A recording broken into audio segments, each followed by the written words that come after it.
Linda Adriana, vamos fazer barulho! Mais barulho! Boa tarde! Que beleza, hein? Mais barulho! Marcelino é agitador cultural, né? Pode falar, agitador cultural, esse aí é. Que felicidade! Eu queria agradecer, porque a gente está aqui na última mesa.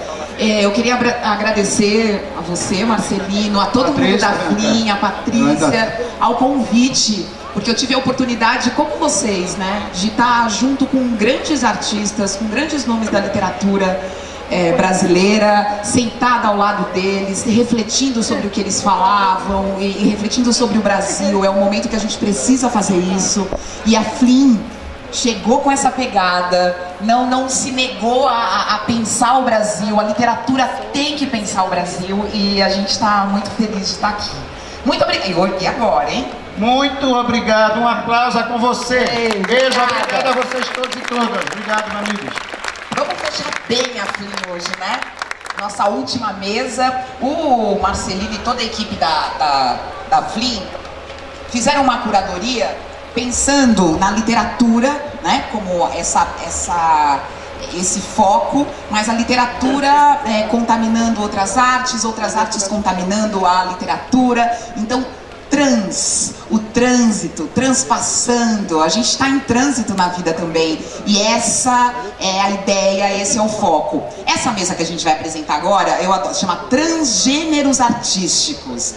Como ser cantor e compositor, escritor e letrista, poeta e músico, artista e ativista, autor e leitor. Essas duas figuras que a gente chama agora são um pouco de tudo isso. São resumos, são a síntese de tudo isso. E a gente vai conversar com o cantor, compositor, poeta Chico César. Chega mais, Chico! Nosso querido Chico.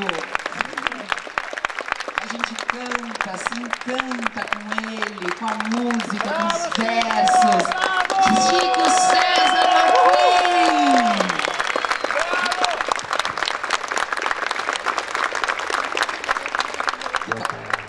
Fica à vontade, Chico. Isso, senta aqui, ó. Isto.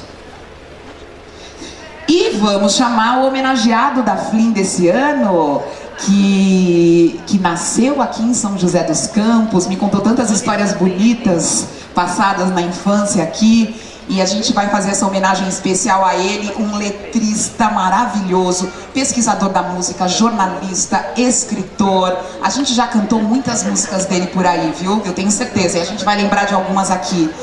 Nossos aplausos, nosso afeto para Carlos Renaud. Carlos Renaud. Maravilhoso, parceiro de Chico César também. Olha a sua cidade te recebendo, Renaud, que beleza, não é bom? Muito bom.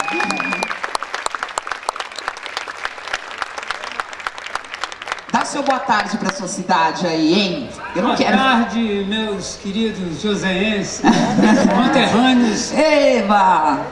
De verdade ou de coração, né? Ou assumidos depois de terem nascido em outro lugar. Porque a gente escolhe essa cidade também, né? A gente pode escolher onde a gente quer ficar. E antes da gente começar o nosso papo, vamos ao nosso anfitrião leitor, o nosso leitor anfitrião de hoje. Eu quero chamar o Paulo Henrique dos Santos, e ele vai chegar aqui com uma poesia linda, com poemas lindos. A partir dele, a partir dessas palavras, a gente se inspira para nossa conversa. Bem-vindo. Obrigado. Boa tarde a todos. Eba! Noêmia de Souza nunca publicou um livro. Ela dizia: se meu povo não tem dinheiro para comprar um livro, eu não publico. Então, ela espalhava seus versos em jornais e cartazes por Moçambique, país em que nasceu no ano de 1926. Ela morreu no ano de 2002. Um ano antes da morte dela, os escritores moçambicanos se juntaram e fizeram uma edição chamada Sangue Negro, reunindo esses poemas esparsos. Este livro finalmente saiu no Brasil pela editora Capulana no ano passado. Um dos poemas mais famosos de Noêmia, esta poeta que representa a coragem da mulher africana em reivindicar seus direitos à liberdade, e que era considerada a mãe dos poemas moçambicanos, é este que vou ler agora, o poema Súplica.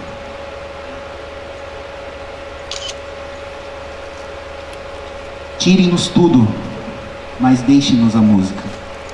Tirem-nos a terra em que nascemos, onde crescemos e onde descobrimos pela primeira vez que o mundo é assim, um tabuleiro de xadrez. Tirem-nos a luz que nos aquece, a lua lírica do Xingombela, nas noites mulatas da selva moçambicana. Essa lua que nos semeou no coração a poesia que encontramos na vida. Tirem-nos a palhota, humilde cubata, onde vivemos e amamos. Tirem-nos a machamba que nos dá o pão, tirem-nos o calor de lume, que nos é quase tudo, mas não nos tirem a música. Podem desterrar-nos, levar-nos para longes terras, vender-nos como mercadoria, acorrentar-nos à terra, do sol à lua e da lua ao sol, mas seremos sempre livres se nos deixarem a música. E onde estiver nossa canção, mesmo escravos, senhores seremos, e mesmo mortos viveremos. E no nosso lamento escravo estará a terra onde nascemos, a luz do nosso sol, a lua dos xingombelas, o calor do lume, a palhota onde vivemos, a machamba que nos dá o pão. E tudo será novamente nosso, ainda que cadeias nos pés e azorrague no dorso. E o nosso queixume será uma libertação derramada em nosso canto. Por isso pedimos, de joelho pedimos, tirem-nos tudo, mas não nos tirem a vida, não nos levem a música. Que maravilha! Esse foi o Paulo Henrique dos Santos. Paulo Henrique, estudante universitário. Aí vocês devem pensar, estuda letras, né? Tá aqui lendo esse poema para todo mundo, tá se emocionando. Estuda o quê? Eu estudo engenharia biomédica. Não tem essa divisão não, né? Eles tentam sempre colocar a gente numa caixinha, né? Se é humanas, se é exata, se é biológica, se é aqui, se é aquilo. Mas a gente pode ser tudo, né?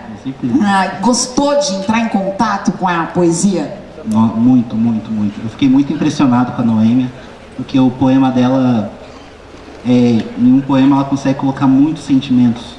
Você sente a questão da revolta, mas você sente o amor, você sente a esperança, a revolta, é tudo junto, assim. E eu acho que isso que torna o poema tão forte, que é essa junção. E mostrar isso a partir do poema é muito lindo. Ela abre uma porta para nossa percepção. Muito obrigada. Vamos bater mais palmas para o Paulo Henrique dos Santos. Obrigada, Paulo. Foi um prazer.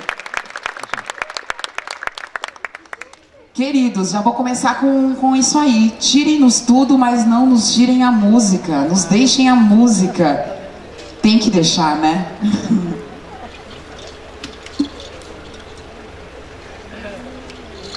Os parceiros, o que é amigo na mesa tem esse problema, fica um deixando pro outro. Vai você, não? É que ele é vai da você. casa. Faz as honras da casa. Pois é, fazendo as honras da casa, eu digo, música. Bom, então vamos começando aqui, repetindo aquele boa tarde. Eu me sinto um pouco incomodado porque nós estamos muito no alto e vocês estão no sol e distantes. Se tiver uma fonte aqui, eu proponho que a gente vá para a fonte, todos para dentro da fonte, para nos refrescarmos. Mas vamos ficando aqui dentro dessa fonte de vida que é a poesia, que é a literatura, que é a música, né? Quando uma mulher negra, moçambicana, né? Numa situação de um país dominado pela força europeia, aí representada pelos portugueses, né? Ela diz, nos tirem tudo, mas não nos tirem a música. Eu acho que ela quer dizer o seguinte, não tirem nada de nós, porque é através da música, da cultura, na verdade a música aí representando a cultura, que ela diz, nós queremos de volta tudo que vocês estão nos tirando, né? E a música muitas vezes ela é retirada desses países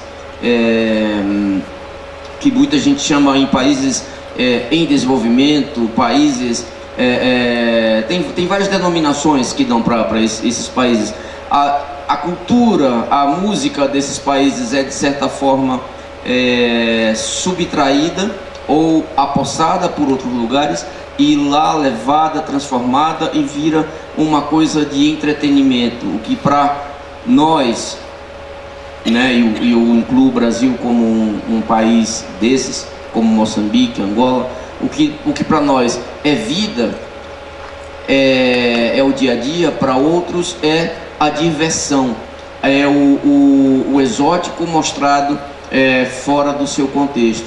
Então ela diz, tirem-nos tudo, mas não nos submetam a essa última humilhação, né? Porque é através dessa cultura, através da música, da dança, da poesia, né, da literatura, que nós vamos construir o nosso processo de libertação de novo. Muito bem, é isso aí. Carlos Renaud, um letrista, poeta, que já tem aí mais de... É difícil, eu perguntei pra ele hoje, quantas canções você já fez, Renaud? Ele falou, eu acho, mais de 100? Mais de 150? Ele não fica contando, né? Mas a gente é um letrista que na música brasileira tem uma presença forte, parceiros importantes para a música brasileira, começando com TT Espínola, com a família Espínola, mas também já compôs com Chico, já compôs com Lenine, já compôs com Alzira, sim, não, com Pedro Luiz, com Wisnik, com Rita Lee, e aí vai, né? Eu tenho um grande número de parceiros, né? Mas tem alguns, naturalmente, com quem eu divido um número maior e uma maior regularidade de colaboração. Claro. Né? No início, nos primeiros anos, nos primeiros 10, 15 anos, esses foram TT Espíndola e Arrigo Barnabé. Né? De 20 anos para cá, Lenine, Chico César, Pedro Luiz também tem sido... Zeca, mas o Zeca ainda não... Fizemos 3 canções, o Zé Cabaleiro, né? Mas nenhuma ainda foi gravada. Vai ser gravada agora, num disco que eu estou preparando pelo selo Sesc, com canções minhas, que vai sair o ano que vem e que vai comemorar 40 anos de canções gravadas, já que a primeira foi lançada em 1977, parceria com a TT, com os Espíndolas, e que foram meus primeiros parceiros, né? Eu gostava muito de música, de canção, né? Na adolescência eu tinha uma aspiração a ser poeta propriamente dito, né? Poeta de livro. Comecei a esboçar ou talvez cometer alguns poemas quando tinha 16, 17 anos, mas ao vir a conhecer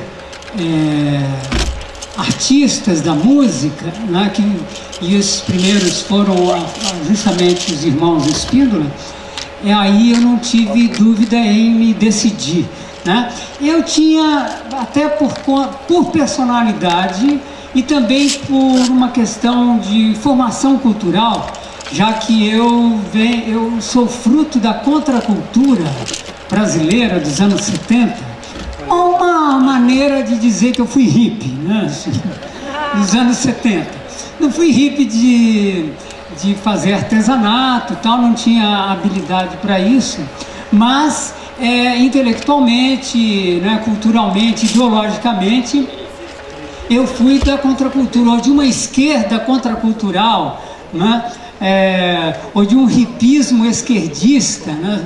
um hipismo socialista, né? Política e culturalmente isso me define os meus primeiros anos, né?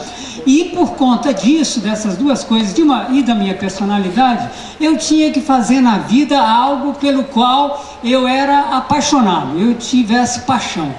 E assim sendo, eu só poderia vir a fazer 2 coisas na vida, em termos de atividade, em termos de ofício, de trabalho.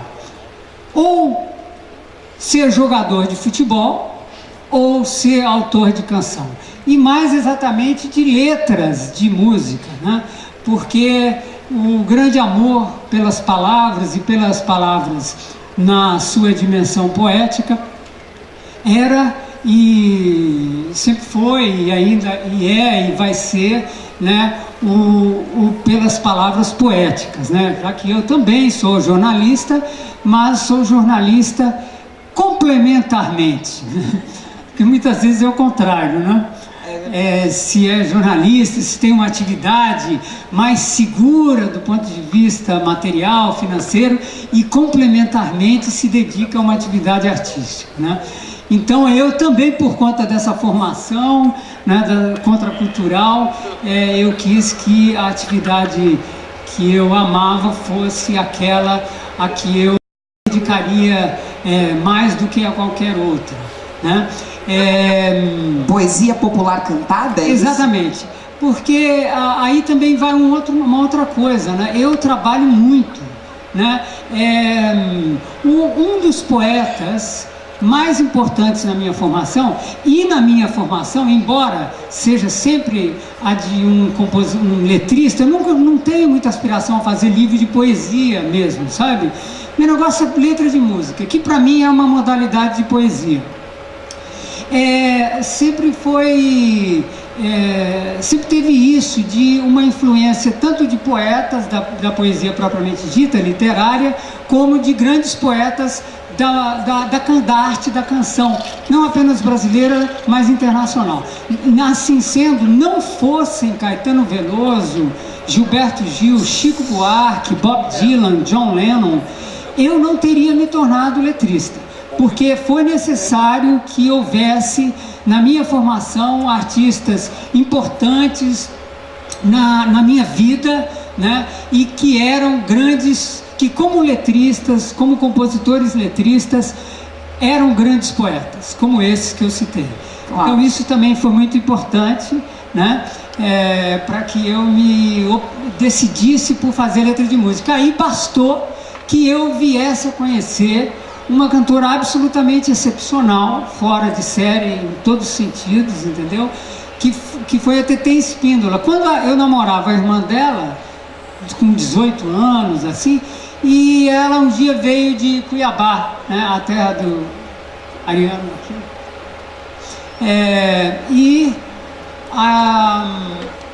Aí ela começou na craviola a fazer uns vocalizes, né, que são frases melódicas, sem letras, sem palavras. Imediatamente eu decidi, eu vi que eu faria pelo resto da vida, eu não teria problema de escolha profissional, né? Eu ia botar a letra em frases melódicas ou o contrário, né? Escrever versos para que eles fossem musicados. Eu acho, o primeiro contato que eu tive com a sua música foi pela TT, no Festival dos Festivais, e vocês também devem saber dessa música, que começa assim, que começa não, né? Você pra mim foi um só, olha eu cantando, Começo. De uma noite sem fim, sabe que música é essa? Que acendeu o que sou, que mais? E renasceu tudo, hein? É escrito nas estrelas, não é isso? Chico, a gente vai falar mais sobre isso, mas eu queria que você comentasse o que o Renó disse agora sobre essa poesia popular cantada. E tem sempre essa história da gente comparar, né? E tentar estabelecer diferenças entre o poeta e o poeta da canção. Existe essa diferença? Essa fronteira existe? Ou é tudo muito fluido? Olha, eu acho que Carlos Renó agora ele definiu bem a letra de música como uma modalidade de poesia, né?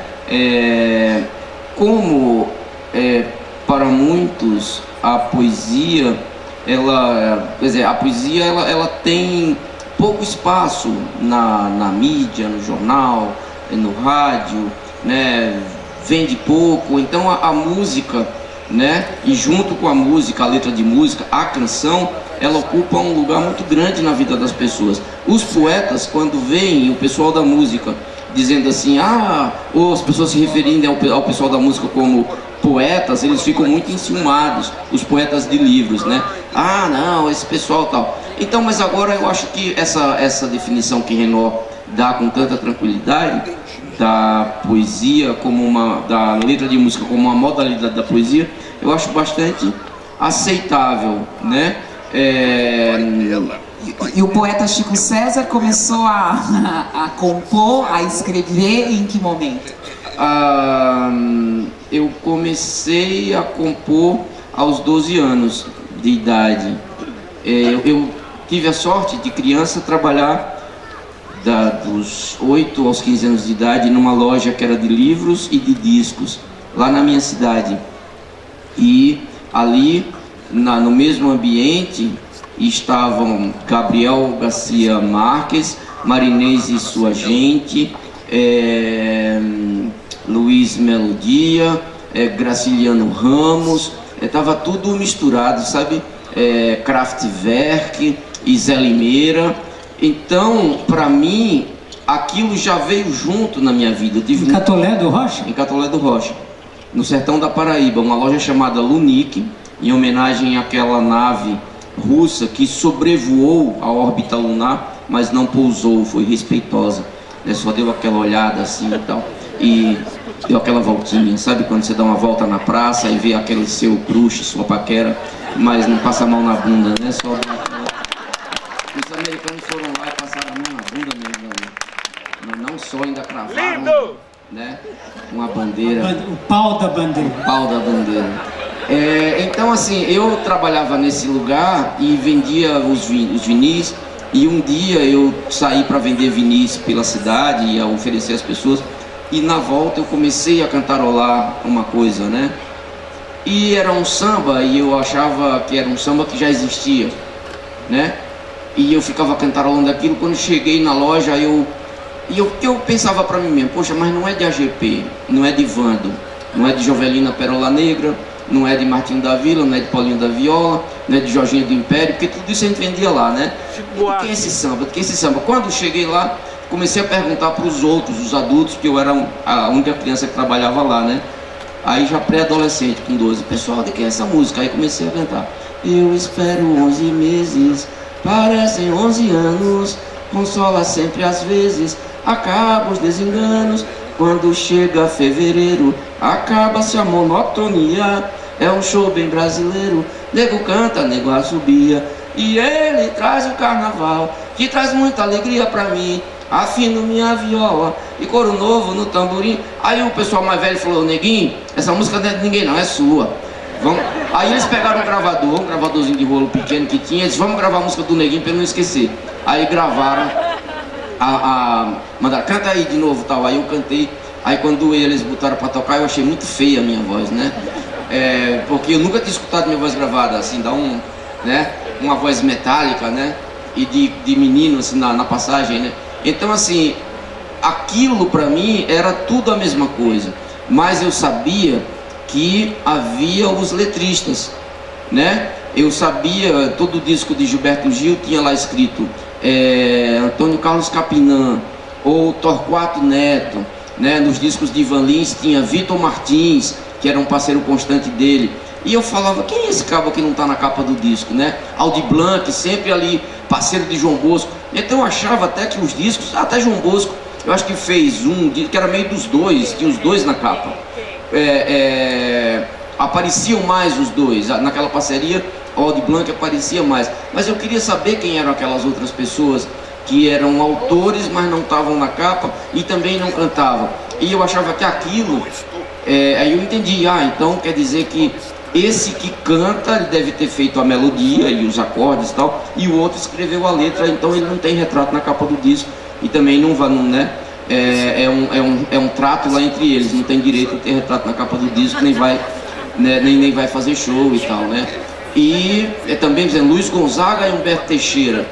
Eu só fui ver foto de Humberto Teixeira quando eu já era adulto, mas a gente sabe que Humberto Teixeira, João Dantas, são parceiros, Zé Marculino, são parceiros muito importantes de Luiz Gonzaga, mas a imagem de Luiz Gonzaga consagrada. Nós todos sabemos como é Luiz Gonzaga. Mas se você me perguntar como é João Dantas, não sei. Como é Zé Marcolino, não sei. Né? Então, esses letristas, eles têm uma importância muito grande. E eu me tocava que eles eram importantes, mas que eu, no meu caso, a partir desse samba que não era de ninguém e era meu, eu estava me tornando um daqueles que ia ter sua foto na capa do disco. Eu falei, eu não quero ser daqueles que escrevem e ficam lá, né? Eu quero minha vaidade, eu quero minha foto na capa do disco. Até hoje eu boto a cara lá. Renó, não tem problema. E você, Renó, não ter a cara na capa do disco é um problema? Não, não é um problema, claro que não. Mas é um probleminha em tempos de internet, eu ver minhas canções sem o crédito a mim. Normalmente só é dado crédito ao intérprete. Muita gente que conhece minhas canções, e mesmo amigos, pessoas do círculo às vezes, e que até gostam de canções minhas, eu vejo que na maioria elas não sabem que as canções tiveram letras minhas. E eu lamento isso, se não pelo fato de que, como eu disse, né, eu trabalho bastante. Eu sou daqueles, então, que trabalham bastante compondo, né? Então, só pelo tempo de trabalho que eu dediquei. Por exemplo, essa parceria sua com Lenine, todas elas num só ser, né? É assim? Todas elas juntas num só ser. Todas elas juntas num só ser.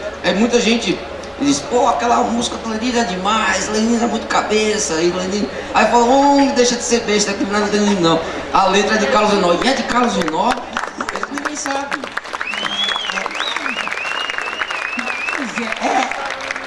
A gente estava dizendo, né, que a letra de música é uma modalidade de poesia, né? Concordamos nisso, né? Mas a poesia também é uma modalidade de letra de música, porque originalmente a poesia ela era cantada, a poesia grega, ela nasceu letra de música, né? Também entre orientais, entre indianos, né? Toda a poesia na antiguidade era cantada, ou seja, era uma modalidade de letra de música. A poesia é uma arte de linguagem verbal associada à música, não é? Mesmo a poesia de livro, não é? Ela contém elementos eminentemente musicais, que são o ritmo e a sonoridade, né? A exploração da sonoridade, das rimas, das aliterações, etc. São instrumentos musicais de que a poesia se serve, né? E a letra de música, a canção popular, né? É justamente essa arte que conjuga, não é?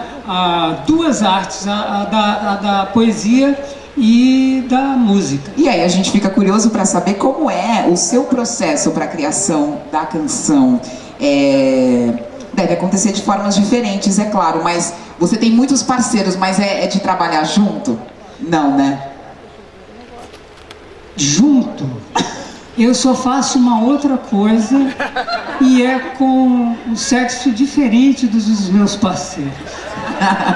Então essa parceria se estabelece como? Sozinho. Eu só trabalho sozinho. Esse negócio de no bar, no botequim, né? Fez ali de uma noite pro dia uma letra. Veja bem, eu não faço porque não tenho talento para isso. Por exemplo, o Chico, né? O Chico compõe, assim, eu tenho outro parceiro, Mosca, né? Com quem já temos aí 8, 9 canções, só uma que foi... Não, 3 foram gravadas, uma por ele, foi até para uma novela aí, uns 2 anos, 3 anos atrás, e outras que foram lançadas num disco com o Fito Páez, um roqueiro argentino, né, que até verteu uma dessas canções minhas com o Mosca para o espanhol e gravou em espanhol. Mas agora, né, que ele vai preparar um novo disco, tem várias parcerias nossas lá, umas 5 eu acho. E eu sei, por exemplo, de parceria do Chico com o Mosca, eles se encontrarem e ali começarem a compor e tudo vir. Isso é maravilhoso e que eu apenas assisto isso, admirado. Esse dom que parceiros meus, na sua maioria, na sua quase totalidade, porque somente alguns poucos parceiros são como eu em termos de processo de trabalho. Eu diria o Arrigo, por exemplo, né? Porque no mais eles têm esse talento de criar na hora e tal, junto com outra pessoa, né? Junto com outro parceiro. Eu não, e trabalho bastante, às vezes adianto muito, faço vários versos num dia, mas aí chego num verso em que eu estaciono e não consigo achar a solução em menos de 8 dias, 10 dias ou meses, né? E para complicar ainda mais, eu invento de fazer umas letras longas, né? De que a nossa colaboração tem exemplos que para mim são importantes, né? Por exemplo, Reis do Agronegócio, que fizemos, já tem o que, uns 2 anos, 3 anos? 2 anos e meio, assim, 2 anos. E que tem, que são 12, detalhe, né? Por influência da poesia literária, normalmente as letras que eu faço antes de se tornar canção, né? Elas são metrificadas, né? Ou em versos de 10 sílabas, o decassílabo, ou do decassílabo, ou a redondilha maior, a redondilha menor, né? E por causa da eloquência, da vontade de dizer certas coisas urgentes que o nosso tempo e o nosso lugar estão requerendo a muitos de nós e a mim mesmo, né? Eu venho fazendo algumas letras longas, 2 delas fiz com o Chico, Reis do Agronegócio, e posteriormente Demarcação Já, né? Que foi gravada por 23 cantores e virou um vídeo bacana de se ver. Então invento isso que faz ainda demorar mais o meu trabalho, né?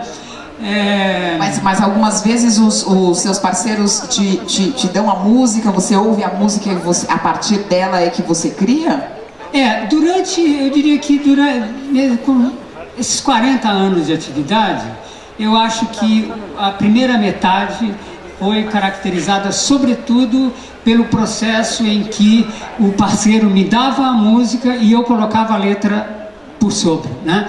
A partir de um momento, a predominância passou a ser inverso. Tudo começou quando eu fiz uma letra para uma música do Roberto de Carvalho, marido da Rita Lee, e nessa letra eu misturava palavras de 5 línguas diferentes, e as rimas que se estabeleciam eram estabelecidas entre palavras de diferentes línguas: português, inglês, francês, italiano, português,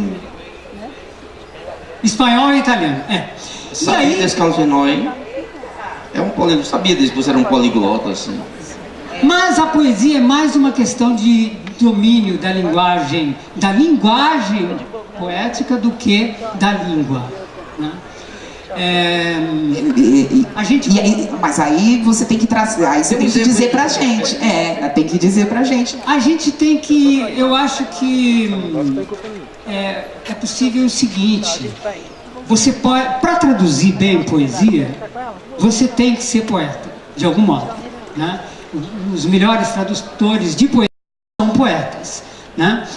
Agora, você não precisa saber a língua de origem do poema. Se você tem um bom tradutor, entende? Alguém que traduza os significados de cada verso no original, você pode traduzir até sem saber a língua original, se ligando no som, claro, né? Procurando restituir certos elementos sonoros, rimas, aliterações na tradução que você faça. Nesse sentido que eu digo que a poesia é mais uma questão de domínio da linguagem poética do que da língua. Bem, e aí você estava dizendo o seguinte, que a primeira fase você recebia as letras e numa segunda fase você começou com essa música. Aí a Rita chegou para mim e elogiou a canção, as palavras em várias línguas. Aí eu disse para ela: não, mas o que eu gostaria de fazer mesmo era uma canção em italiano, porque acho ela língua muito sonora, muito bela sonoramente, e E aí ela falou, meu pai era italiano, acho que uma coisa assim. Ou a mãe, um dos dois era americano, né? Hã? O pai é americano, então a mãe era italiana ou descendia de italianos. Aí, então, vamos fazer uma canção em italiano. Aí eu, né, disse para ela, então me dá a música para eu fazer a letra. Aí ela falou, não, me escreve a letra, muito esperta, né? Escreve a letra que aí eu faço a música. Como era a Rita Lee, né?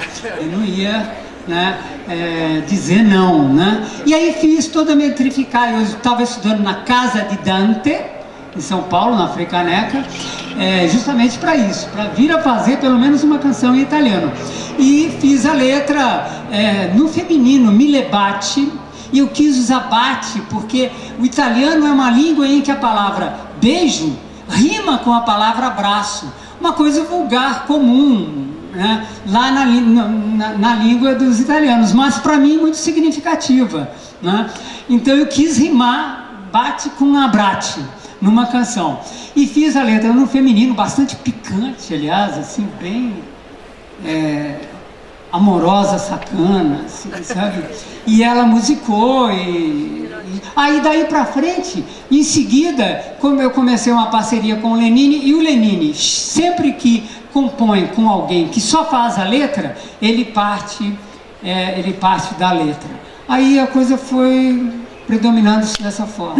E aí o Chico tem que contar como é que acontece aí no seu terreiro, com o Renó, com outros parceiros, sozinhos. Fizemos, foi dessa forma. A letra veio antes. Mas tem alguns exemplos. A gente já fez das duas formas, No bar, sentado, tomando cerveja, nunca? Nunca. Nem na cama, porque ele já disse que tem essa restrição e tal, então nunca nem tentei com ele. Mas, né? A vida não acabou ainda, gente. Em mim... Como é que chama mesmo esse encontro aqui? Transgêneros artísticos. Opa! Tem uma coisa em mim que Carlinhos gosta muito, que é a cor, né? Então a outra coisa não interessa pra ele. Mas tudo bem, nós temos nossa parceria. Uma vez eu morava na Joaquim Antunes, em São Paulo, e ainda era do tempo do fax. Carlos Renan me ligou e disse, olha, liga o fax aí que eu vou mandar uma letra pra você. Aí ele foi mandando, eu digo assim, vai acabar o papel do meu fax, porque né, meia hora de papel e letra chegando, e depois, o que esse cara quer comigo? Era uma canção, uma letra psicodélica, que chama, como chama, Carlinhos? Experiência, que fala desse tempo dele hippie e tal, né? Tomando alucinógenos e fazendo experiências e tudo, né? E foi a nossa primeira, essa daí, né? Daí depois fizemos várias e para mim o jeito mais fácil é esse, receber as letras, depois musicá-las. Mas às vezes eu faço umas melodias que não são de música instrumental, porque às vezes eu faço música instrumental e que sei que aquilo não é para receber letra, do mesmo jeito que eu escrevo umas coisas que eu sei que não é para receber música. E algumas pessoas insistem, musicam os livros, mas eu nunca achei que veio nada assim e tal, né, de poesia de livro que eu publiquei. Mas eu tinha feito uma melodia e pensei, eu acho que eu vou mandar para Carlos Renan, que é uma canção que Gal gravou depois, né? E aí você surgiu, né? Não, essa canção aconteceu o seguinte de interessante. Nós fizemos, você gravou num disco Respeite Meus Cabelos Brancos. Branco, né? Brancos. Branco. Branco ou branco? Brancos. Branco. Respeitem meus cabelos. Respeitem meus cabelos Brancos. Vírgula, brancos, né? Que você gravou e depois ela foi gravada por Gal Costa e Elba Ramalho sem que nós tivéssemos mandado para essas cantoras. Isso é maravilhoso, né? Alguém ouviu e mandou para elas. Acho que elas ouviram. Ou elas ouviram o disco preciso cantar isso aí. A impressão que eu tenho é que, assim, de qualquer palavra sai música. é mais fácil, assim, né? Qualquer palavra já tem um som, né? Ela é sonora, ela, né? E dizer uma palavra já é um jeito de cantá-la, né? Então, para mim é mais fácil, assim, do que... Às vezes também alguns parceiros mandam as melodias, né? Como Ivan Lins mandou uma melodia para mim no tempo que ele lançou o meu disco lá, o Aos Vivos, o primeiro. E aí ele falou, ó, eu vou entrar em estúdio não sei quando, daqui a pouco, e quero que você e Vitor Martins botem uma letra aí. E foi chegando o prazo, ele entrou no Juntos vocês dois? aí ele arranjou, já estava tudo pronto, ele falou, ô vagabundos, e aí, cadê a minha letra e tal? E ficávamos eu e Vitor no telefone, e aí nós fizemos uma canção que chama Soberana Rosa, que depois foi gravada por Sting num disco homenagem a Ivan Lins em Los Angeles, com o nome tipo She Walks in the Earth, ela caminha sobre a terra, alguma coisa assim, né? Primeiro ela foi gravada por Ivan, depois pelo MPB4, depois por Sting. A Sting ganhou o prêmio de melhor cantor no Grammy com essa música. Foi muito louco. Aí Ivan Lins achou que eu era pé quente, falou, não, você agora vai ter de fazer muitas canções comigo desse jeito, eu mando a melodia e você faz. Nunca fizemos, porque pra mim é muito difícil. Muitas pessoas mandam. Suami Júnior tocou comigo durante muitos anos, eu fiquei 9 anos com uma melodia do Suami e não conseguia botar. Era como se fosse um jumento olhando para uma igreja. Achava linda a igreja, mas não entendia. Eu não sabia botar. Aí um dia o Suami disse, eu vou gravar meu disco semana que vem e tal. Eu falei, Suami, me deu outra melodia? Aí ele me deu, tipo umas 6 da tarde. Quando foi 9 da noite eu liguei para ele e falei, abra seu e-mail. Aí eu tinha colocado a letra, que foi a canção que deu o nome ao disco dele, Outra Praia. Ele tem que se programar, sabe? Tipo, agora ele sabe que só de... Tem que fazer pressão. 9. Só para terminar, eu queria terminar essa história das parcerias. Na verdade, para sair das parcerias, eu queria que você falasse como é que você compõe sem parceiros. É isso, é tudo junto. Normalmente eu componho sem parceiros, né? E faço meio tudo junto. Às vezes vem uma levadinha no violão, que os internacionalistas chamam de groove, eu chamo de levadinha mesmo.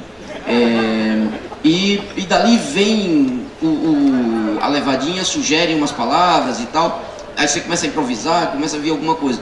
Às vezes eu começo a escrever algumas palavras no avião, no ônibus, no táxi, no Uber, e aquilo já é o começo de algo. E assim, eu não tenho método.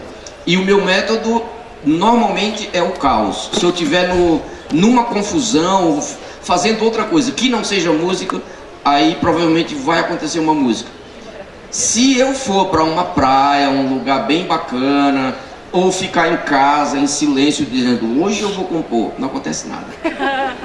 Mas se eu ligar a televisão, começar a ver Rin-Tin-Tin, ou aqueles filmes faroeste que passam no Telecine Cult, ou escutar o povo mentindo lá no Globo News, que eu vejo bastante, aí eu escrevo.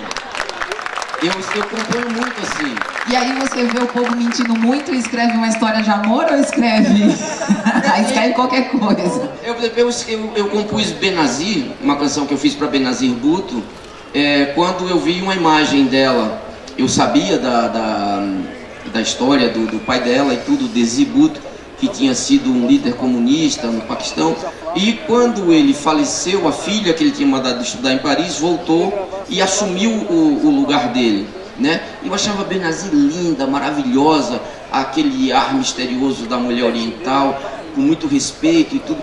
E um dia eu vejo na televisão aquela mulher que eu admirava, que voltou para comandar o Paquistão, ela num jipe aberto e um soldado apontando assim o dedo para ela, tipo dizendo, volte para casa, sua vagabunda, tá fazendo o que aqui na rua?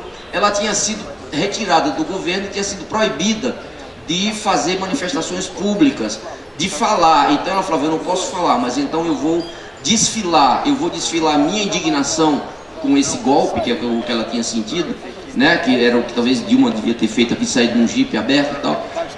Aí saiu Benazir num jipe aberto, né? E ela assim atrás e tal, não fazia nada. E o soldado, né, do grupo que tinha dado o golpe lá, dizendo, volte para casa e tal, né? Você não pode estar aqui. Imediatamente eu vendo o jornal e essa cena, eu escrevi os versos do Não Aponte o Dedo para Benazir Bhutto, seu puto, ela está de luto pela morte do pai. Esse dedo enriste, esse medo triste é você, o soldado, né? Benazir resiste, o olho que existe é o que vê. Pronto. Aí eu fiz e era a letra do... O que te inspira, Renan? Muita coisa me inspira, né? Eu estou fazendo agora uma parceria, quer dizer, tentando fazer, nem sei se eu devia dizer isso, mas Deveria, digo claro. mas não digo santo. porque justamente eu ia falar dessa parceria com o Mosca, né? Um parceiro como nós. Então fica só entre nós isso, tá? É o seguinte. Acho que o Renan tá querendo fazer ciúme a mim com o músico. Ele já disse 2 vezes, estão fazendo umas 5 do disco dele. Tipo assim, ó, tá vendo? 5. Temos uma 5. Não, aqui ó, é mentira dele, porque ele sabe que entre nós é uma putaria mesmo. Ó, é o seguinte, só fizemos canções de amor de diversas espécies agora, eu e Mosca. Só que daí, eu passei na casa dele há um mês atrás, 1 mês e pouco, e ele mostrou as canções pro disco que ele pretende gravar agora em outubro, né? E aí ele virou para mim e falou, e as canções dele normalmente ou são amorosas ou são filosóficas. Políticas, nunca, não há. Assim, esquematicamente, né, políticas não. Mas, aí ele, depois de mostrar as canções, cantar as nossas canções, né, ele virou para mim, sabendo das nossas parcerias, e falou, puxa, o que está acontecendo com o país, né? Não sei se eu faço uma canção social, política, e querendo, né, sugerir que eu viesse a fazer uma letra para ele, né? E eu não estava preocupado com isso, mas aquilo ficou na cabeça. Aí 1 semana depois, já em São Paulo, eu comecei a fazer. Comecei a fazer e fiz, chama-se Nenhum Direito a Menos. E ele já musicou, mas estamos fazendo uns ajustes, porque tem palavras que ele não consegue cantar. Palavras que você, por exemplo, não teria o menor dor em cantar, entendeu? Aí tem essas negociações também com... Exatamente, que são envolvidas, entendeu? Mas a letra é uma letra singela, né? Começa assim, são 6 estrofes de 6 versos mais no refrão, e começa... nesse momento de gritante retrocesso, de um temerário presidente, um mau congresso, em que poderes ainda mais podres que antes põem em liquidação direitos importantes, eu quero, diante desses homens tão obscenos, poder gritar de coração e peito plenos: não quero mais nenhum direito a menos.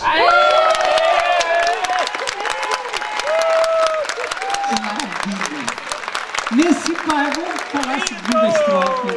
Então vambora. Vamos ver se eu lembro, né?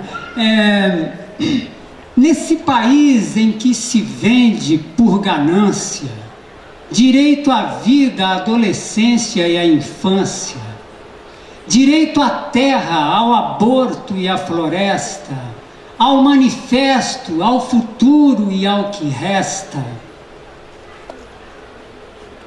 eu grito fora esses homens tão pequenos, de interesses grandes como os seus terrenos. Não quero mais nenhum direito a menos. Nesse país em que se mata e trata mal mulher e jovem, preto e pobre, índio e tal, em que nem lésbica, nem gay, nem bi, nem trans são plenamente cidadãos e cidadãs, Queria não cantar meus versos mais a menos que antes tais direitos fossem plenos. Não quero mais nenhum direito a menos. Perdeu essa, meu Chico. Então eu vou aproveitar para chamar a nossa participação especial. Antes disso, vamos aproveitar os nossos aplausos e o nosso afeto para a Priscila, que está aqui ao nosso lado. A Priscila, que faz com que a nossa conversa se torne acessível para todo mundo, né? Obrigada, Priscila. Muito obrigada. Obrigada. Ô, Chico! E vamos chamar o nosso... Posso falar? Olha, eu vou falar uma coisa, porque o senhor tem todo o direito de falar. Eu quero... É uma É uma entrevista. homenagem para Chico. Fala. O Dutra, Campina Grande, Catolé do Rocha mandou um abraço para você. Eu tô com um vídeo para você. Dutra, você sabe quem é? Sua primeira banda. Ah, olha aí, ó, você tem um fã. A gente tem uma participação especial hoje. E é uma participação especial para a gente começar a conversar sobre sobre o ativismo, sobre como vocês dois se posicionam em relação às questões políticas e sociais do Brasil. Vamos chamar aqui agora, para falar com a gente, para discutir com a gente, o Ariabo Quezo. Por favor, Ariabo. Filho da sociedade Balatiponé, também conhecida como Umutina, em Mato Grosso. Ele é estudante e militante das indígenas, tem um trabalho maravilhoso e está aqui agora com a gente para falar. Obrigada. Para falar do seu trabalho. Ele mandou lembrança. Sabe quem é?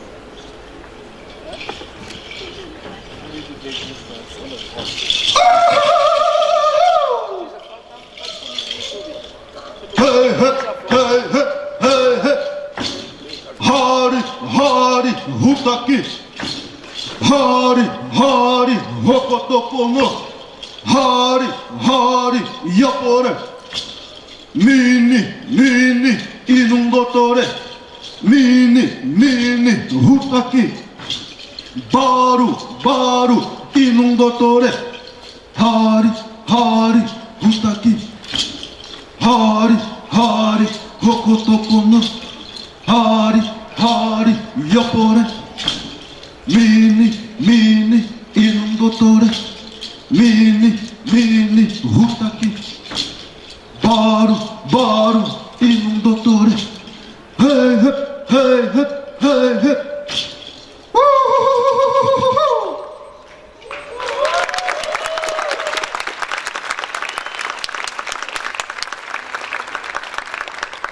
Chutashpanã, Imei, Ariabo, Abilô, Pala Tiponé, Imi, Jula Paré, Ematai Pitucamaqui Watai, Pai Curipiá.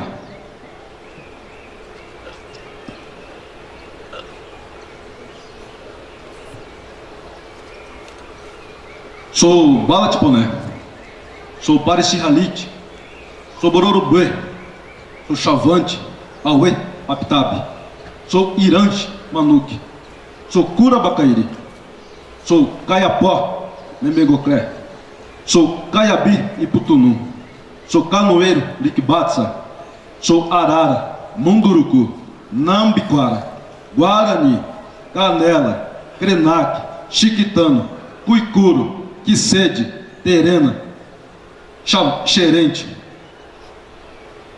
Sou tantos outros. Sou a cara deste chão. Sou raiz, sou ancestralidade. Falaram que eu sou índio, mas não sou. Sou muito mais que isso. Sou a própria história. E este solo e os nossos pés se apoiam é a testemunha disso. Pois é Ele que guarda a sabedoria dos nossos antepassados. É Ele que recebeu em suas entranhas as nossas alegrias, todavia, as nossas dores. É este solo a testemunha da história que ninguém contou. Eu sou os povos indígenas deste lugar que há pouco tempo, passou a se chamar Brasil, mas que poderia ser chamado Motoimi, Inhi Ipitá, Vipchovoku, Inhundali, Uii, Seretama e tantos outros mais. Você sabe por que é chamado de Brasil?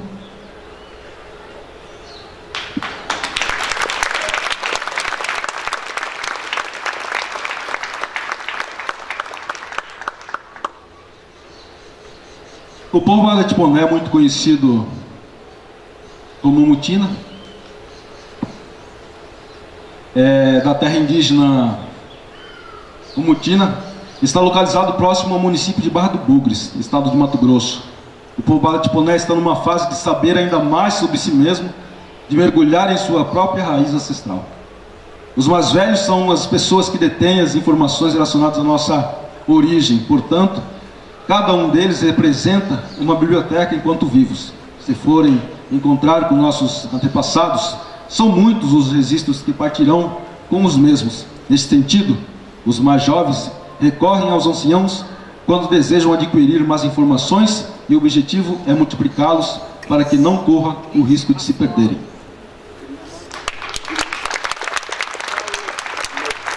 Determinados, esses bravos desciam rio nus, com o corpo enegrecido de genipapo, com couro de onça adornados às costas, arcos repesados, com o pé direito batendo firme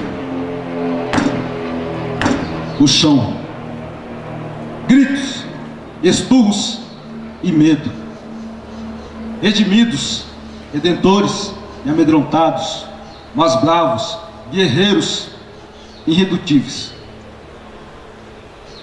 Famílias umutinas não falam mais o seu idioma, não carregam mais as suas temidas cravas espadas. Doença, sarampo, coqueluche e morte. Oroponepá, Almachipá, Wakxinepá, Ariabo, guerreiros, famílias umutinas, herdeiros de tudo, ou talvez herdeiros do nada, mas bala de boné.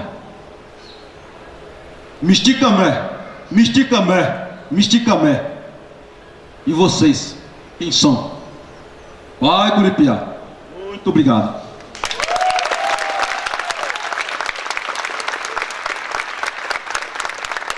Ariabo Queso, por favor, Ariabo.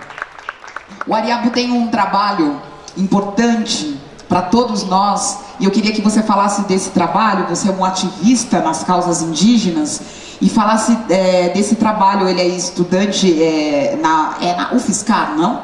Estudante na UFSCar, e tem um trabalho importante na realização de um dicionário para que a língua dele permaneça viva, porque a língua é a nossa identidade, né? Fala um pouco desse trabalho pra gente, Ariabo. Boa tarde. Boa tarde. Eu gostaria, antes de agradecer a FRIM pelo convite, né? Através do agora meu amigo Marcelino Freire, né? O Jorge, também companheiro de batalha. Eu gostaria de agradecer agora pela honra que eu estou sentindo de participar deste evento, dessa festa gigantesca com essas personalidades, né? Todos vocês três. Carlos, né? Chico e a nossa querida apresentadora aqui, né? Obrigada. Então, eu carrego no meu sangue já, né, essa identidade do meu povo. E antes de eu vir para a universidade, eu já militava aí no movimento indígena, intitulado Movimento Indígena, né? E eu já tinha um certo compromisso de tentar fortalecer a nossa identidade, que muitos desconhecem, mas nós somos múltiplos, né? múltiplas sociedades indígenas, né, distribuídas em todos os territórios nacionais, de todos os estados do Brasil. E essa diversidade ela não aparece, ela é invisibilizada.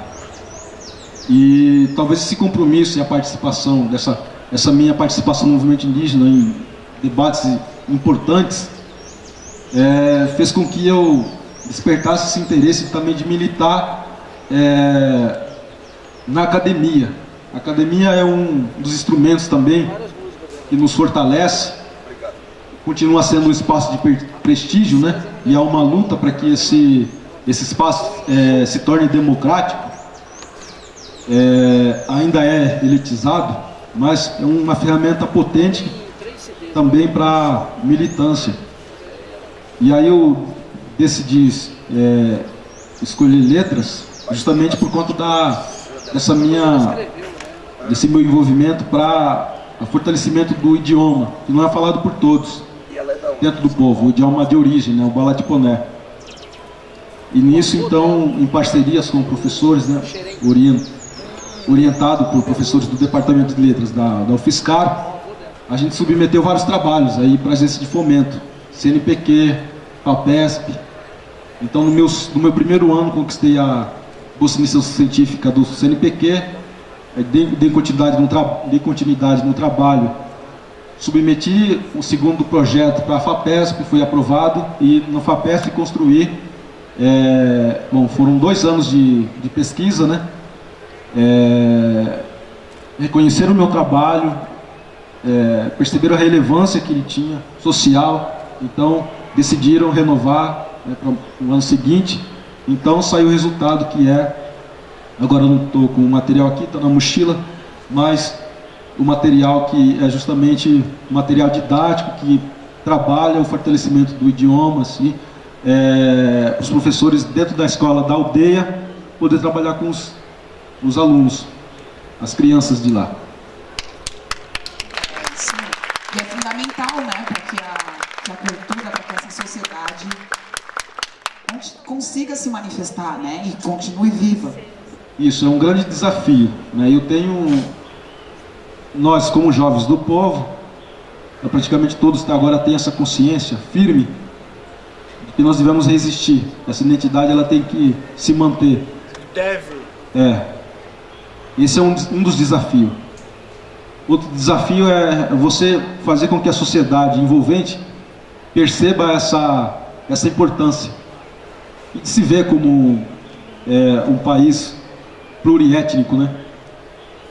O outro segundo desafio é esse aí. Você tem agora um trabalho que é de desconstruir uma história de 517 anos, que quando é lançada para nós enquanto indígenas, ela é deturpada. Então o desafio é desconstruir isso, e aí você coloca a sua versão na história. Então, agora que eu pensei sobre meu povo, eu agora tenho que pensar enquanto um ser no mundo, e outras pessoas ouçam essa voz ancestral. E aí a parte da educação é fundamental. É na educação que você tem aí o apoio de tentar discutir ideias, né? Quer dizer, pensar naquela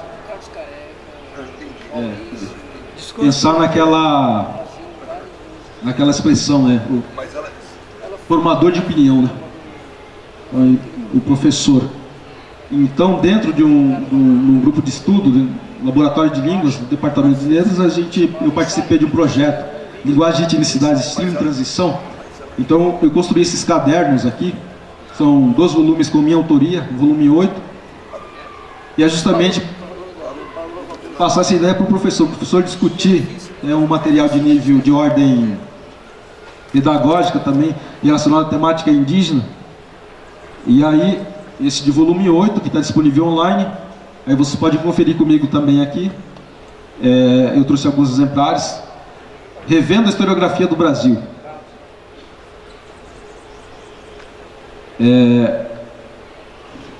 Que é o público-alvo, os professores, né, da rede pública, e quem quiser acessar, mas...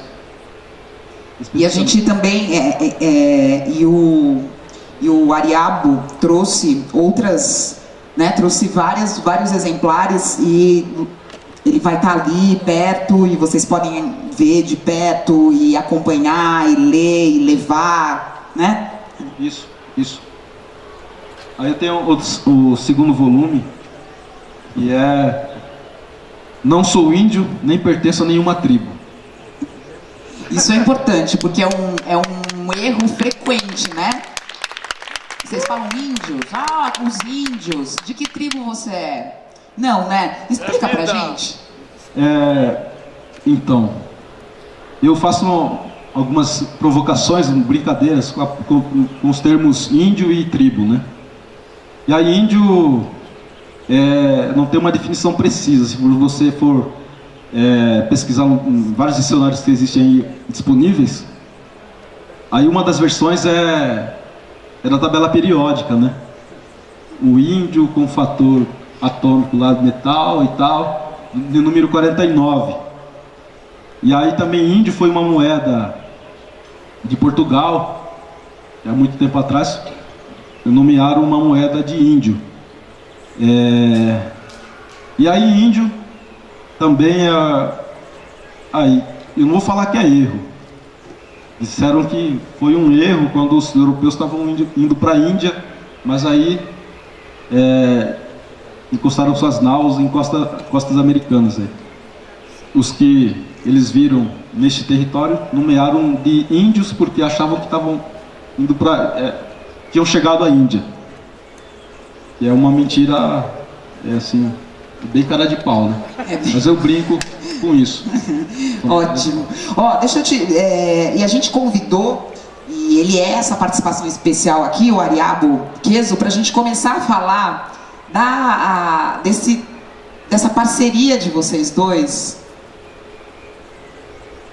denunciando as demarcações, denunciando o descaso político com as causas indígenas. E eu queria saber dessas motivações, eu queria saber da parceria, e o Ariabo está aqui também para participar desse debate com vocês, até para ser questionado a respeito de algumas coisas. Comece você, Renó. Demarcação Já. Demarcação Já é uma canção de autoria do Chico e minha, longa, né? Uma dessas canções longas que já fizemos e que tem 110 versos, acho que 107 exatamente, e que partiu da letra, não é? Evidentemente, e que o Chico musicou e foi gravada, né, como acho que eu cheguei a dizer hoje, por 23 cantores, né, e transformada num vídeo bacana, com imagens fortes, não apenas desses cantores, né, expressando visualmente, vocalmente, sua solidariedade, que é a nossa, né, com os povos indígenas brasileiros, mas também com imagens fortes de cenas de violação de direitos e violência contra vários povos de várias regiões brasileiras, né? E essa canção nasceu, né, de um sentimento meu, que eu sei que é do Chico e de muitos, se não de todos nós, né, aqui, que é o sentimento de, além da solidariedade a que eu acabei de me referir, de compartilhamento de ser, né? Porque não é à toa que surgiu um slogan no Rio, né? Que a letra até incorpora, que é Índio é Nós, né? Porque nós brasileiros somos muitos, né? Na nossa maioria mestiços, né? E temos muito de indígenas em nós. Na minha família mesmo, né, Renó é originalmente um alemão que veio para cá há 200 e poucos anos, no início do século XIX. Né? Está ali minha irmã, minha prima, que não me deixa mentir.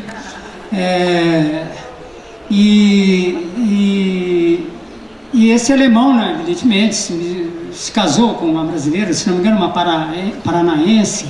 E entre os muitos casamentos e tal, houve um casamento com uma indígena, não foi isso, Márcia?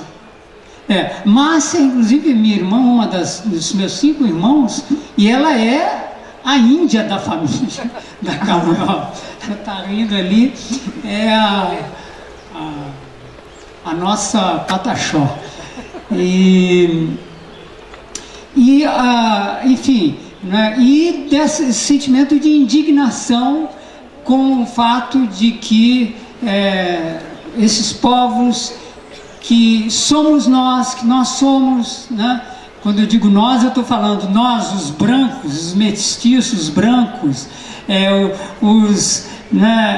que já são de classe média, né? No mínimo, né? Brasileiros, da civilização, né? Bem, agora no meu caso acontece o seguinte, eu contei, né, da minha formação contracultural hippie, né? Eu me lembro que minha família, saindo de São José em 72, foi para Campinas e 2 anos depois se mudou para Campo Grande, Mato Grosso, hoje Mato Grosso do Sul, né? Na época era só Mato Grosso. Olha, isso em 74, vocês imaginam o que era o Mato Grosso para um paulista à época. A força da presença da natureza foi muito impactante na minha formação. E, consequentemente, a minha sensibilidade para com a natureza se intensificou e, consequentemente, a minha sensibilidade para com os povos da natureza, né? Os indígenas. Tanto que entre as minhas primeiras canções, com os Espíndolas, se contaram canções, na época chamadas de ecológicas, e entre elas umas canções que cantavam os indígenas, o modo de ser natural dos indígenas e o sofrimento deles. Chico, eu vou dar a minha contribuição aqui a essa conversa, cantando um pouco dos versos que Renan me mandou, e depois todos nós gravamos, inclusive não cantores também, né? Atores, José Celso Martinez Corrêa, a atriz lá de Letícia Sabatella. Quem não viu, vale a pena, né? Vale a pena olhar, procurar. Demarcação Já é um vídeo importante e bonito também. Não é que é para sensibilizar a sociedade. Então vou lá. Já que depois de mais de 5 séculos e de N ciclos de etnogenocídio, o índio vive meio a 1000 flagelos, já tendo sido morto e renascido, tal como o povo Cadivel e o Panará. Demarcação já, já que diversos povos vêm sendo atacados, sem vir a ver a terra demarcada, a começar pela primeira no Brasil, que o branco invadiu já na chegada, a do Tupinambá. Demarcação já, já que tal qual as obras da Transamazônica, quando os milicos os chamavam de silvícolas, hoje um projeto de outras obras faraônicas, correndo junto da expansão agrícola, induz ao indicídio, vide o povo Caiová. Demarcação já,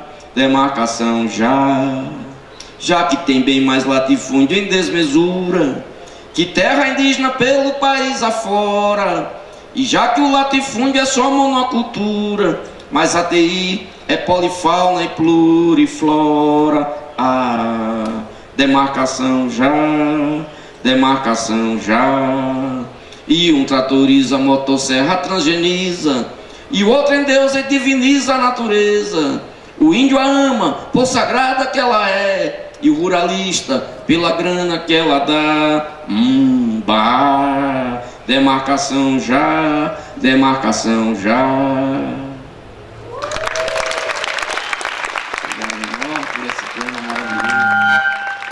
Ariago, por que é importante a demarcação já? Porque primeiro o indígena ele não vê a terra como propriedade. Já começa por aí. Vê a terra como um lugar sagrado, um lugar que ali está a história de um povo, né? Então, e aí quando vem o capitalismo, ele vem para derrubar essa ideia, né? Essa ideia de ver a terra como um meio de lucro. E aí a história é bem triste. A história do Brasil é um massacre imenso de 6 milhões de pessoas, agora restando somente, não chega nem 1 milhão de indígenas, né? Na chegada dos europeus, dos colonizadores, são falados mais de 1.200 idiomas. Agora não somos nem 300, mas ainda há uma grande diversidade, né? De 274 idiomas indígenas e de 305 povos. Aí quando o movimento indígena começa a crescer para lutar, aí reivindicando o direito, né? E aí está presente nos artigos 231 e 232 os nossos direitos, principalmente a demarcação territorial. Então foi dado a nós esse direito de, nos lugares tradicionalmente ocupados, deveriam ser demarcados. Isso está na Constituição. Mas infelizmente nem 40% disso foi feito. E hoje os que não estão, as terras indígenas que não estão demarcadas, ainda sofrem represálias. Ainda há um etnocídio, a situação dos Gamela, recentemente, tem a situação na Bahia, os Guarani, Kaiowá, que tem em vários estados do país, principalmente na Grande São Paulo. Agora a aldeia Pico do Jaraguá está sofrendo pressão. Então não existe lógica para negação do direito, né? Então às vezes as pessoas acreditam que a gente é vândalo, é vagabundo, e está só para fazer baderna. Na verdade, a única coisa que nos restou, já tiraram o nosso idioma em muitos lugares, já tiraram a nossa felicidade, já mataram os nossos pais, nossos irmãos. E aí a nossa história que está marcada na terra, o único bem que nos liga ao sagrado, ainda isso já previsto na Constituição, que é um direito nosso, ainda é violado. Então eu chamo vocês para um grito aqui: demarcação já! Vamos? Demarcação já! De novo! Demarcação já! Muito obrigada a presença importante do Ariabuquezo. Eu quero uma salva de palmas para ele.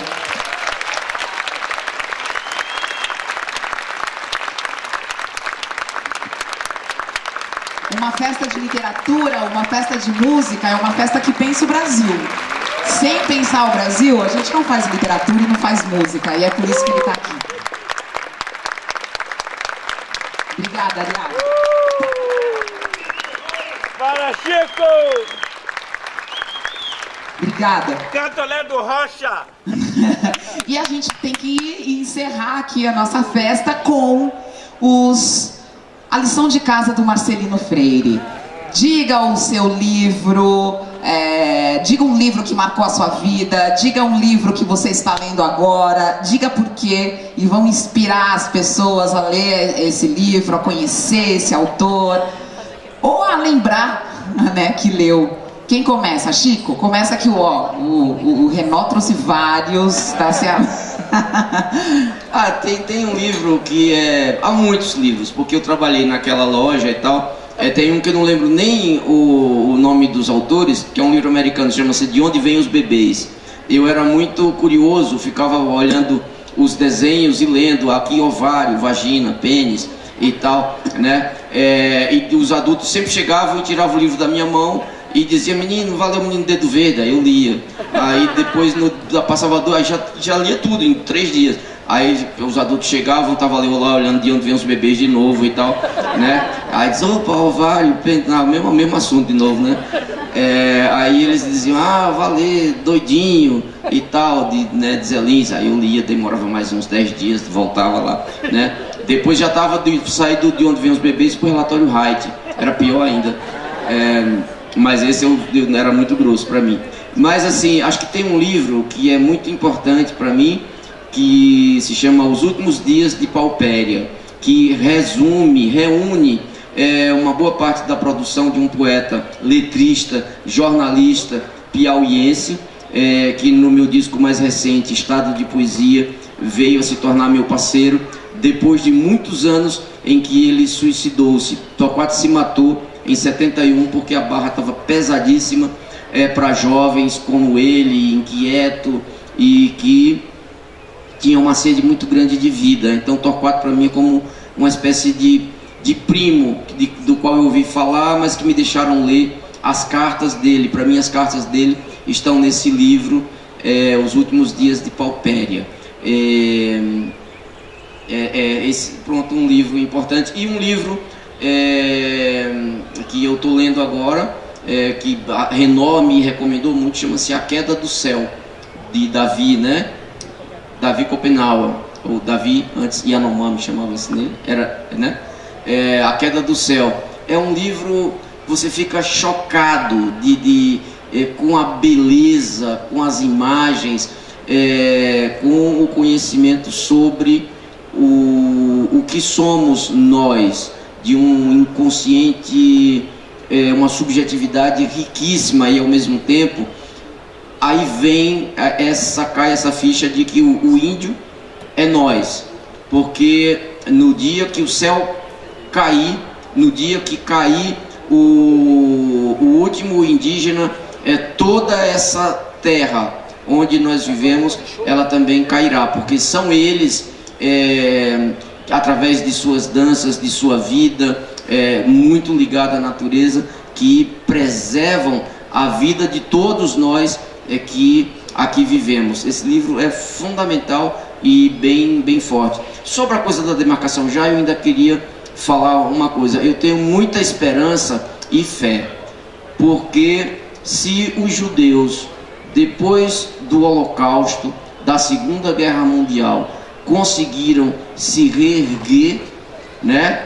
Nem faz tanto tempo assim, né? Então nós conseguiremos reerguer o povo indígena, os povos originais da América Latina toda, não apenas do Brasil. Talvez se nós olharmos para essa matança e dermos o nome que ela tem, Holocausto também.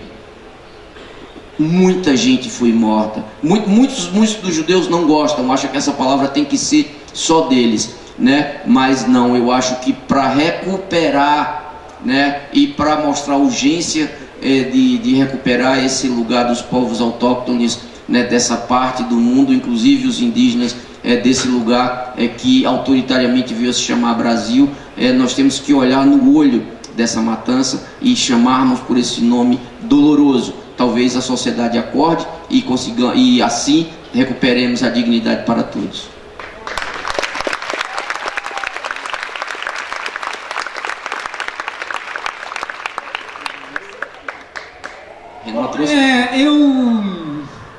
Eu trouxe 2 livros, era para trazer um livro importante, né? Na verdade eu trouxe 3, mas o terceiro é meu mesmo. E eu ia até fazer uma propagandazinha, vou fazer uma propagandazinha, porque eu vou lá para a livraria, né? E quem se interessar pelo livro, aí eu estarei lá. E pode conversar com ele, autografar o livro, não é? Olha, os 2 livros que eu trouxe têm a ver com o que falamos aqui. O primeiro, com o assunto inicial que abordamos, que foi poesia, letra de música, que é o seguinte, um livro muito importante na minha formação, para mim, que sou letrista, é um livro de tradução dos poetas provençais, dos chamados trovadores, porque a poesia trovadoresca que predominou entre os séculos 11 e 13 na Europa, em algumas nações da Europa, ou em algumas regiões que mais tarde se tornariam nações, né? Se destacou sobretudo pela região sul da França, que viria a ser o sul da França, a região de Provença. E ali nasceram e floresceram obras de grandes poetas que de um tipo, de uma escola, digamos assim, de poesia, que representa justamente um dos momentos da história da arte poética em que a poesia esteve muito próxima da música. Porque a história da poesia é uma história de afastamento, ligeiro afastamento e reaproximação com a música. E não é à toa que os poemas trovadorescos eram chamados de canções. E daí vem a palavra canção, porque eram todos cantados, todos eram cantados. E um dos dois poetas de livros, digamos assim, mais importantes na minha formação, o outro foi João Cabral de Melo Neto, é Augusto de Campos, o poeta paulistano, concretista Augusto de Campos, que tem, junto de seu irmão Haroldo e de seu camarada Décio Plínio Attari, uma obra de tradução de poesia que constitui, para mim, um dos capítulos mais maravilhosos da poesia brasileira dos últimos 50, 60 anos. Né? Traduziram grandes poetas da literatura universal de uma forma que o Haroldo, né, chamava de transcriação, né, transcriadora. E entre essas traduções está a dos poetas trovadorescos, os poetas provençais, levada a cabo pelo Augusto de Campos, porque o Augusto dos três foi o mais chegado em música, né? Ele próprio, eu acho que é um dos maiores músicos entre os poetas brasileiros, né? E do livro? Mais provençais. Ele é precedido de um livro em que o Augusto traduziu, Verso, Reverso, Controverso, que trazia muitas traduções de poetas importantes dessa escola, como eu disse. E esse aqui trouxe poemas de dois grandes poetas da região de Provença, Rimbaud da Aurenga e Arnaut Daniel. Sobretudo esse, Arnaut Daniel, que foi um poeta que, segundo o Dante Alighieri, né, o grande poeta italiano renascentista, né, o pré-renascentista, foi o melhor fabro, o melhor artífice, o melhor inventor de poesia, esse Arnaut Daniel. E essas poesias foram muito importantes na minha formação, ainda hoje eu as aprecio demais. É um livro que eu aconselho muito a quem gosta de poesia e de música, né? Esse é um. O outro vem a ser justamente o livro a que o Chico se refere, A Queda do Céu. É o livro mais impressionante que eu li nos últimos 20 anos. É um catatal, vocês podem dar para ver, né, assim, lombada, de Davi Copenaua, um líder Yanomami importantíssimo, né, do povo Yanomami, da região amazônica, que foi quase dizimado nos anos 80 por obra de um homem cujo nome eu vou dizer aqui, chama-se Romero Jucá, da equipe de governo de Michel Temer, que é um cara que foi escolhido para dirigir a FUNAI na época, entendeu? Um cara que, não há outra forma de dizer, né? Ele planejou o extermínio desses Yanomamis e agora está por trás, né? É uma das figuras que estão por trás dessa revogação da Renca, né? Como reserva mineral, ali na região entre o Pará e o Amapá, no Amapá, né? Bom, A Queda do Céu, Davi Copenaua, o líder Yanomami, e Bruce Albert, um etnólogo francês sensacional, que não fez apenas um trabalho de transcrição daquilo que o Schopenhauer falou para ele. Não. O Bruce Albert conviveu com os Yanomami durante 30 anos, cerca disso, entendeu? E a maior parte desse tempo lá entre eles mesmo, a maior parte do tempo, um francês. E esse livro, eu não vou me estender muito, mas vou dizer duas coisas sobre ele, porque ele é impressionante. Primeiro, porque apresenta a riqueza e a complexidade cultural, mitológica de um povo que faz parte daquele conjunto de povos que a civilização culturalmente branca europeia chama de atrasado e que não tem absolutamente nada disso, entendeu? É uma complexidade, uma riqueza impactantes, né? E é isso que a gente absorve lendo esse livro, lendo as descrições dos sonhos, dos cerimoniais que o David Schopenhauer faz. E o outro aspecto é o seguinte, que eu acho fundamental no que diz respeito a esse livro. É um representante, um grande líder realmente, David Schopenhauer, que é citado na nossa canção, Demarcação Já, né? O livro é citado na hora que fala justamente depois que o enxame de Ibirapueras e de Maracanãs de mata for pro chão, os Yanomami morrerão deveras, mas seus xamãs, seu povo vingarão, e sobre a humanidade o céu cairá, demarcação já, demarcação já.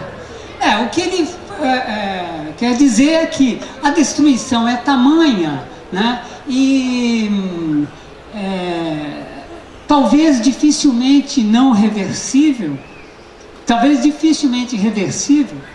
que é razoável se pensar na destruição da maioria dos povos, dos seres vivos, levada a cabo por essa auto-chamada civilização que o líder Yanomami aponta. Então é um líder de um povo chamado de atrasado, irracional, primitivo, dizendo, mostrando, demonstrando, explicitando para essa civilização que se diz avançada, racional, civilizada, o quanto ela está destruindo o seu mundo, o quanto ela tem, por isso mesmo, de irracional, nada inteligente, não é? E ele dizendo e mostrando isso com a maior clareza e a maior claridade possível. Então é um livro que eu aconselho muito, A Queda do Céu, de David Schopenhauer e Bruce Albert.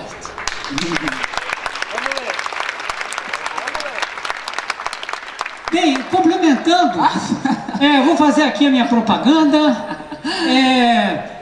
Como eu disse, né, eu sou complementarmente jornalista e escrevi muitos textos sobre canção, mas muito da perspectiva do que eu sou letrista, poeta de canção, né? E ao longo de 30 anos eu publiquei muitos desses artigos sobre canção, sobre poesia de canção, na Folha de São Paulo, na Revista Bravo, em outros lugares também, outros veículos também.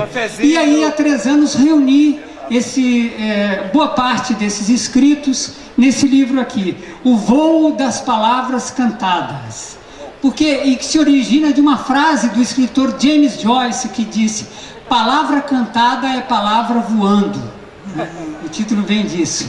Então vai desde textos sobre Orestes Barbosa, um grande compositor do passado, um grande poeta da música brasileira do passado, né, aquele que disse: a porta do barraco era sem trinco, mas a lua, furando o nosso zinco, salpicava de estrelas nosso chão.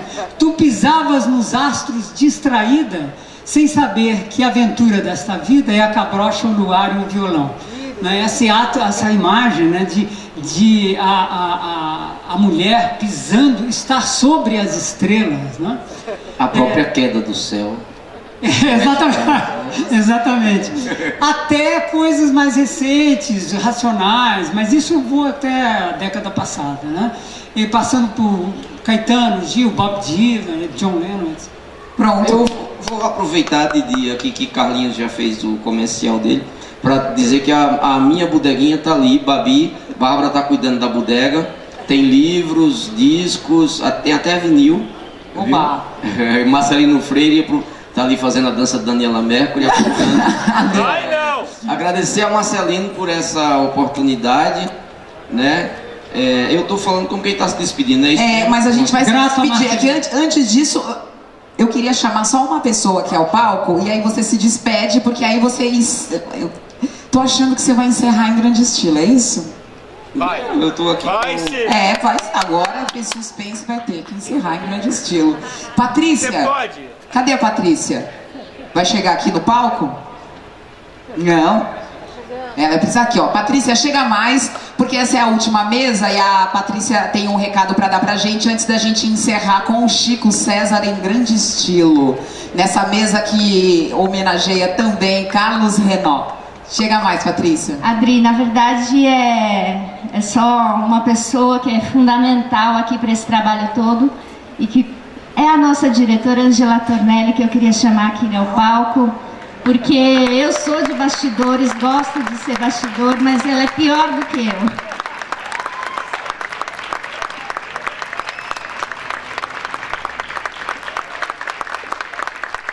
E a Adriana, que trabalha em televisão, sabe que, né, desde o porteiro ao que serve o café, até o diretor, e seja quem for, que estiver em outra posição, são fundamentais. Para ela também, para a gente também, para essa equipe da FAC, ela é fundamental, é uma lutadora. E eu quis chamá-la porque a gente tem uns presentinhos para entregar para vocês. Que beleza! Para Ariabo Soubesse que você também, tinha chamado Ariabo, antes, queria você né? também aqui. Ariabo já esteve aqui no parque, ele participou de uma roda de conversa numa feira agroecológica que acontece aqui no parque. Ele veio falar de como planta, né, o alimento na sua tribo, né? Que maravilha! Muito obrigada! Muito obrigada! Essa palavra para ela. Obrigada a todos. Esse evento foi fantástico, fez muita gente chorar, inclusive eu. Sorri muito também. E eu gostaria nesse momento de chamar Marcelino Freire, nosso grande amigo. Chega mais, Marcelino. Esse é o momento aqui pra gente agradecer a vocês. Agradecer a cidade, a esse local lindo que a gente tá, né? Eu também queria chamar o Jorge, que já virou nosso amigão também. Que esse trabalho não é um trabalho individual, é um trabalho coletivo, vários saberes, vários fazeres e muita emoção junto. Né? Claro, o Jorge é assistente da curadoria, do Marcelino. Muito bem. Chega! É rápido, Marcelino! Carlos Renault, Chico César, Ariabo.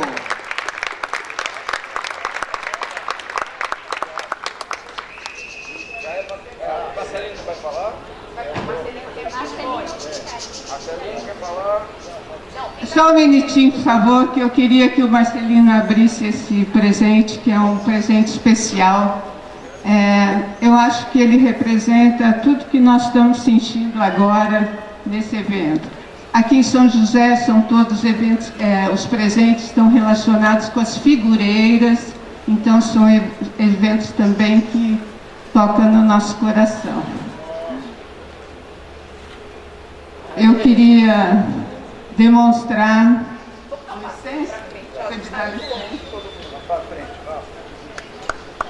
Para nós que trabalhamos intensamente nesse projeto, eu queria mostrar para vocês os 3 Reis Magos, mas principalmente a estrela de Davi. Marcelino foi a nossa estrela. Foi ele que nos ensinou a caminhar, a conhecer, e mais que isso, ele nos ensinou a ser gente, né? Isso é muito importante. Marcelino, você é a nossa estrela. Marcelino Freire.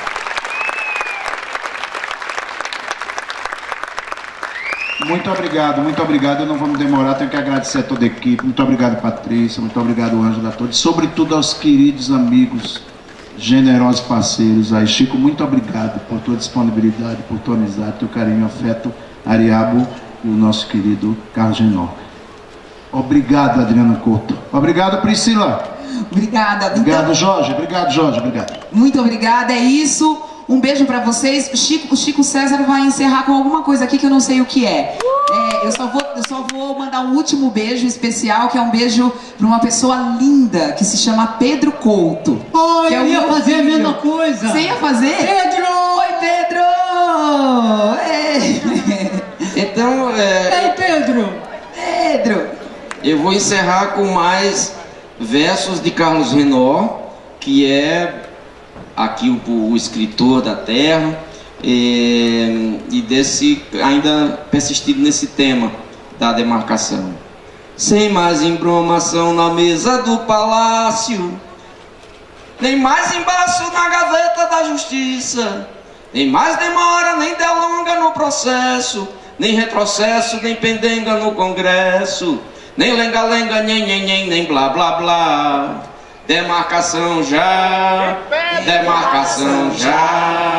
pra que nas terras finalmente demarcadas, ou autodemarcadas pelos índios, nem madeireiros, garimpeiros, fazendeiros, mandantes, nem capangas, nem jagunços, milícias, nem polícias os afrontem. Vrá, demarcação ontem, demarcação já, demarcação já. Viva o fim! Um beijo pra vocês, até a próxima!